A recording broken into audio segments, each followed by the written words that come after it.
இந்த கோவிலுக்கு வர்றவங்க பூ பழம் கொண்டு வரதில்ல, பாட்டிலா மது கொண்டு வர்றாங்க. ஏன் தெரியுமா? மத்திய பிரதேசத்துல இருக்கிற உஜ்ஜயினி காலபைரவர் கோவிலுக்கு வர்ற பக்தர்கள் சாமிக்கு மதுவை தான் நைவேத்தியமா தர்றாங்க.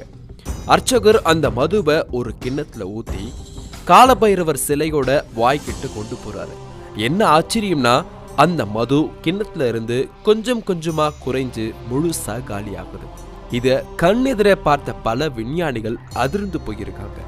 விஞ்ஞானிகளே இந்த சிலைக்கு பின்னாடி ஏதோ ஓட்டை இருக்கு, அப்படி இல்லைன்னா அடியில வடிகால் இருக்குன்னு நினைச்சு சுத்தி சுத்தி ஆராய்ச்சி பண்ணாங்க. ஆனா அந்த சிலையில எந்த துளையும் கிடையாது, ரகசிய குழாய்களும் கிடையாது. அந்த மது எங்க போகுதுன்னு யாராலையும் என்னைக்கு வரைக்கும் கண்டுபிடிக்க முடியல.